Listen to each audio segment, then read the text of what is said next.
Welcome, Corina Breukel, to Mindworks in Conversation. And you and Claire Jacobs, I believe, are the only two people that I know about that have gone through the Columbia Narrative Medicine program headed by Rita Sharon and John Launer's approach, conversations, inviting change.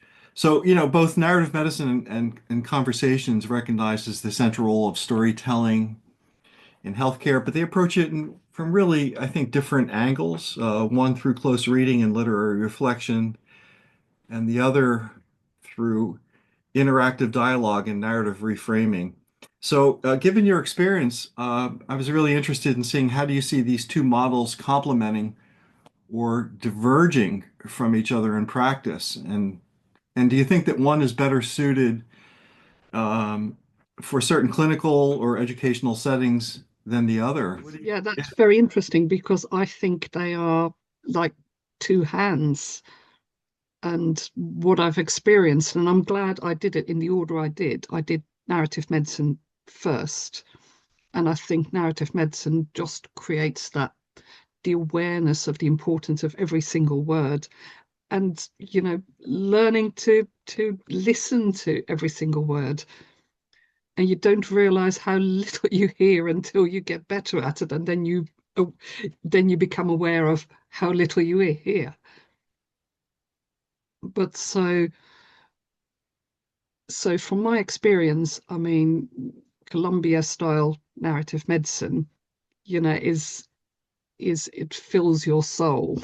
It is for me, it's something that I do for me, and I want to share it with other people because, as people say, it's not therapy, but it is therapeutic.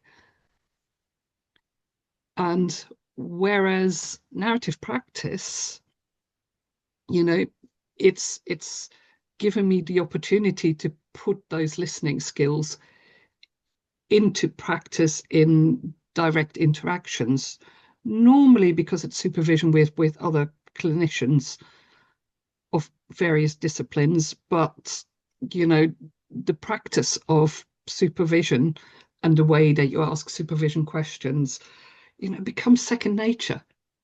And I actually find that I'm using it quite a lot with my family and my friends. And I think just doing the conversation inviting change course was not enough for me. It just gave me an introduction, but really deep diving into it, it's given me the opportunity as a clinician to just sort of almost take myself out of the person's story, or recognize when I'm putting myself in the person's story.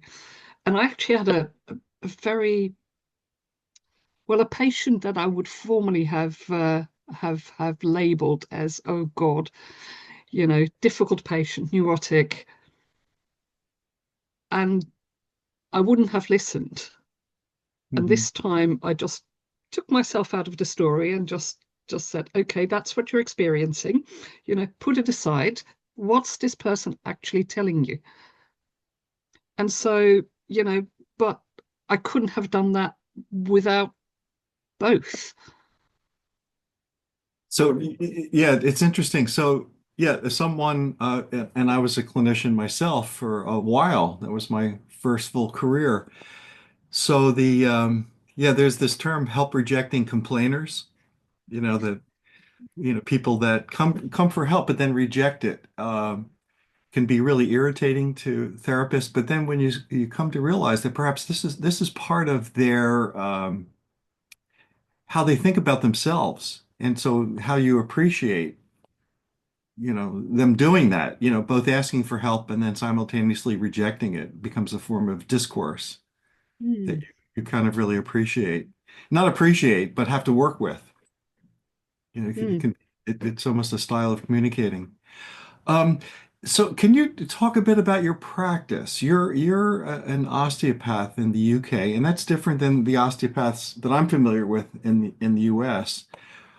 What kind of patients are you seeing that where you So apply?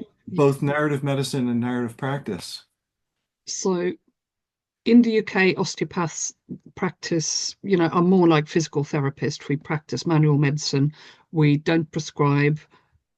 And, we tend to see people who come, off the street. Very occasionally a doctor might refer, but mostly, people refer themselves. Hmm. Now, it's the ideal setting for a narrative approach because unlike, well, I don't know the situation in the States, but certainly at the moment in the UK, medicine is in crisis and people either don't get to see their doctors, have a telephone conversation, or get 5 minutes.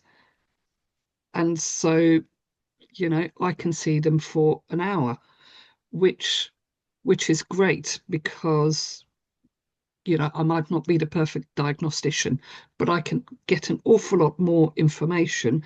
But I can also use all those, chats, the biopsychosocial sort of circumstances of the patient, and, use that to use the I suppose the more CIC approach, where you're using your questions to get the patient, out of that circular thinking Hmm. and just get them to reframe their thoughts. So it works very well, and I feel very privileged. And I wish there were more osteopaths, using this sort of approach.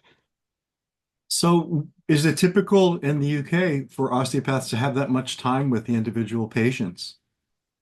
It varies. It varies. I think some people, it depends on your motivation. Hmm. I think some people, it's normally, most people will use half an hour. I think I use an hour in my practice, but my two colleagues use 45 minutes, which is still a lot of time. Yeah. Yeah, that one of the big limitations of narrative medicine or narrative practice is the business model of the medicine approach that you're using. In the United States, I think a typical visit is anywhere from 7 to 12 minutes. It doesn't Mm. allow a lot of time for curiosity, which I really appreciated about CIC. The idea of formulating curious questions, not inserting Mm. yourself so much in the answers, but really continuing to get the patient to define themselves, and for you to hear their stories. So it does seem to me that narrative practice of any stripe is better suited when you've got more time with the patients. Well, certainly since the pandemic, and this is more on a sort of medical, this is not necessarily, a narrative approach, but, I've diagnosed far more and far wide-reaching conditions than before because, the contact with their general practitioner has become so removed. Yeah, yeah. So you're dealing, it sounds like you deal a lot with um, psychosomatic issues, psychosomatic. Oh, oh, that's a difficult one. I would never label anybody as sort of psychosomatic because, then we're veering into the whole, what is pain and what's it Right. caused by, and is it, and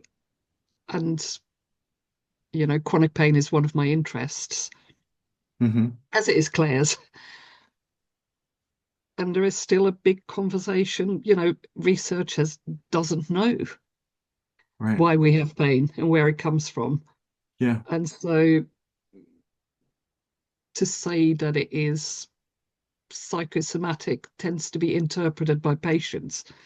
Oh, they said it was all in my head, Yeah. and you've lost that patient. The moment they say that, you've lost them. And that's not how I understand psychosomatic. Okay, in that Uh, case, I apologize. oh no, that's okay. No, you brought up one of the controversies, I think. With me, psychosomatic. when I speak of that, I mean that the mind is really operating with the body, perhaps to produce pain, to describe it, to act it out, and it's not all in your head. It's in your body, it's in Okay. your mind, it's combined, and then there's all these other Okay. sources. In that case, we agree. Yeah, yeah. So yeah, I see it as a quote, kind of holistic approach, perhaps, in thinking of the whole body, mind, spirit, in a Well, patient. that's really interesting. And sometimes I think language in different countries, you Right. know, is used just subtly differently. Yeah, it could Oh, be how used. curious. Yeah, you said something interesting about how narrative medicine itself feeds your soul. Could you say more about that? Oh, I just love it. I think now I would be very happy just doing narrative medicine, well, not completely full time, but a lot every day, for the rest of my life, because it's just, it's like a flower blossoming every single time you find a source and you work with someone. We've worked together, but you work with someone that you either know or not know. And, people come out with these amazing insights. And even when you've used a source and you put a lot of effort into choosing, a text, Hmm. and people start talking and they see something completely different. And it's mind blowing. And, you know, the creative writing or sometimes drawing that people do and come up with in 4 minutes, and you can really see that every person is an artist and every person has that creativity that they're not necessarily aware of. And it's, yes, I just love the process every single time. I completely agree. There's something wonderful about seeing how people respond to a third object, a text, or whether it's a picture, a poem, a video, and then how they write about it. I think that it brings out the essential creativity in people that has been denied or suppressed in formal education. I don't know what your experience was growing up, but in my experience, a lot of times creativity was not really fully appreciated. You learned to read and write, but not necessarily to be creative. It was um, kind of gets in the way of the orderly nature of classroom work, I suppose. But yeah, I love that part. I'm always amazed by what people can come up with in 4 minutes. Have you found that either in CIC or narrative medicine, it's changed your the kinds of questions that come up whenever you're reading or watching a film or listening to music? Has it changed your approach to listening to these sources that we use in narrative medicine? Well, I think I've always been quite arty, so I think I don't find, and this is not your question, I appreciate, but I don't find finding sources difficult, because, almost, well, some artworks, whether they're poems or anything, they just, oh yes, this is so full, we can work with this. And it doesn't have to be beautiful. How do you But select it? Yeah, I'm sorry, go ahead, please. on a sort of personal level, it's I think sometimes listening to interviews, there is a program in the UK, and if you haven't listened to it, there's 50 years worth of it called Desert Island Discs. And a person gets chosen, a famous person, and they get to choose seven songs and a book, and they talk about their lives in about 50 minutes. And I think it's such a wonderful opportunity to ask these open questions but often the interviewer gets in the way. And I Hmm. think, no, that's about you. We don't want to know. We want to know about this person. So perhaps I've become more critical. Yeah. Uh, Speaking of the BBC, I grew up, but I remember listening to My Word. Do you remember that show, No, My Word? I don't know. No. It was on in the 70s, and there were three or four panelists, and the moderator would throw out a question, and essentially they would improvise. They would tell a story about whatever topic it was, and it was just an exercise in improvisation in the moment, storytelling with these four really articulate people. And that became one of the things that I listened to. But I'm going to definitely follow up on what you're talking about as well. I wonder if there's a place for that, uh, not necessarily in narrative medicine, but as a podcast where we give people the opportunity to reflect upon different kinds of artwork, like you're talking about. When you pick a third object, do you pick it at random? Does it come up when you're just reading or looking at art? You mentioned that you're, quote, arty, growing up. How do you pick a third object? Do you pick it I for don't the know. theme? I Do you develop a theme and then find something to fit the theme, or do you find the object or the text and then use it? I think I follow a lot of sort of art related pages online, Poetry Foundation, the Marginalian, what else? Lots of art, painting pages. And mostly, you scroll past or you have a quick read, and then every so often you think, oh, this is really rich. Hmm. And I have some favorite painters. I've never seen his paintings in real life, and it is my ambition. So I'm going to have to come back to New York at some stage because I love a painter called Vincent Desiderio, and every single one of his paintings would make a fantastic source because he is a beautiful painter. They're not often comfortable paintings, but they are just, stunning sources. You mentioned being arty growing up. What did you mean? Were you an art major, or what was your practice like, or what did you like as a student? Um, I came to the UK to study mime and theatre studies, and then realised that most people were better than me, so I left that aside. But I have always drawn and painted, Still? so Are you still yeah, drawing and still painting? not quite so much at the moment. It goes in waves, but you also have this thing that where do they go? Once you start making a lot of paintings, what do you do with them? Yeah. And I'm getting of that age now where I don't want to burden my children with lots of stuff they don't want to get rid of, but will be a burden to them. Huh. And I So, think, and yeah. actually, I that's probably come up because I think Colombia has inspired me to sort of write some poetry things, and at the moment being the sort of custodian of other people's memories and previous generations' memories is something that I'm writing about.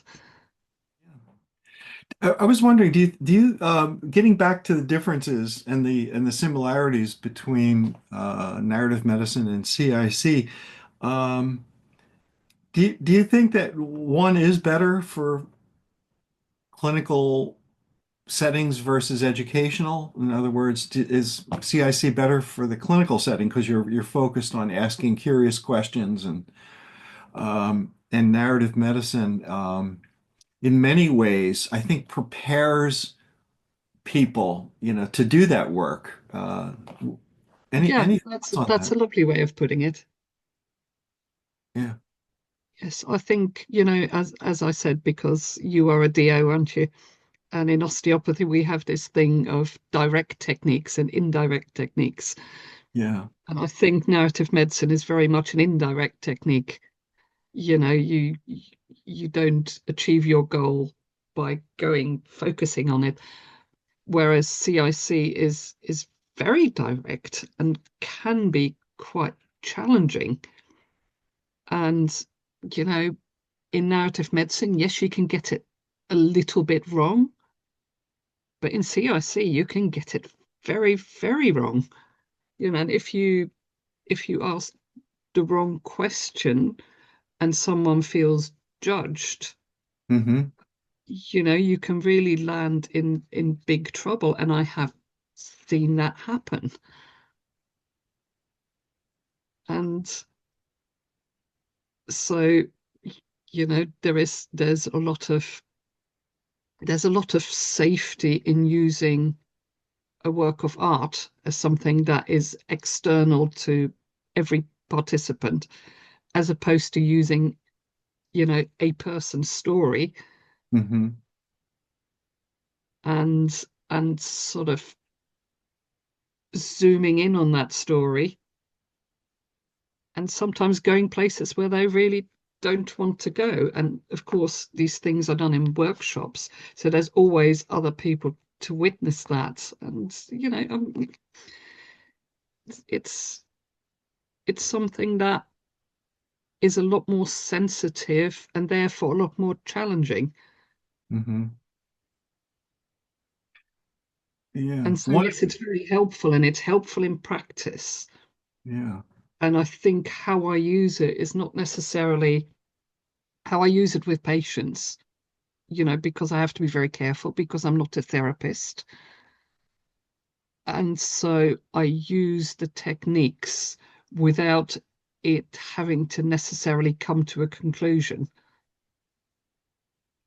Whereas if we do it in a workshop session, you know, it is very much more focused on, you know, it's very much more linear Yeah. in practice with a patient. You know, if I feel like they're getting a bit, I'm going too far and they feel a bit threatened by it, I can just back off. Hmm. And I think in an actual CIC workshop, that would be more difficult. So CIC can be used both individually and in groups? Well, mostly, um, I think CIC is used in a workshop method. Hmm. So I don't know whether John Lorna talked to you about this, but generally, you know, it takes the form of, because it comes from family therapy, it takes the form of supervision. Right. So there is a person who is the narrator, and then there's a supervisor, so the person who is going to ask the open questions. The supervisor will have a coach so that they have someone to turn to if they're feeling like they're you know, getting stuck. But there's usually other people in the workshop who act as the reflecting team. So they're there with the supervisor formulating their own theories and questions. And so the supervisor will also have the opportunity to ask the reflecting team whether they have a question to ask. Now, what is the wonderful thing about this method is that everything is transparent. So if the supervisor doesn't know exactly, you know, where to go next with a question, and they will ask their coach, the conversation between the coach and the supervisor will be heard by all, including the narrator. And sometimes it might just be a case of asking the narrator their thoughts on this particular conversation, or whether a reflecting team has given a question. The narrator is asked whether there is any particular question which they would like to answer because it appeals to them. So it's very much yes, a workshop method. You bring up something I think that's really important, and it has to do with empathy, which yeah, there are there's about 1,000 different definitions of empathy, but the one that really appeals to me is the idea of connecting with people first, and then being curious. If you're merely asking curious questions, it really can come off like an interrogation. So Mm, you really have to find a way, I think, to connect with people, to get them to trust you, and then be guided by curiosity. Mere curiosity doesn't really help often with people you know, like for example with patients, I suppose. Um, so I was wondering what your definition of empathy was. oh, that's a hard one because I often say is that empathy is really hard. And I'm lucky I might see 7 or 8 people in a day, Right, but if you're a doctor and you're seeing 40 people in a day, there's just it's not humanly possible. right. And what I really love about the Columbia approach is that it says affiliation, which means that you can stand by the side of that person without sticking your emotions in. Yeah, it is that thing about putting yourself, you know, in someone else's story. I think you don't have to feel for them Yeah. because it appears that, our capacity for feeling is limited. And that's where burnout comes from. Right. And If you're taking on people's pain, you're going to be disabled by lunchtime, yeah, probably. Yeah. and I think that's where narrative medicine is so good because it fills that sort of it refills the empathy vessel.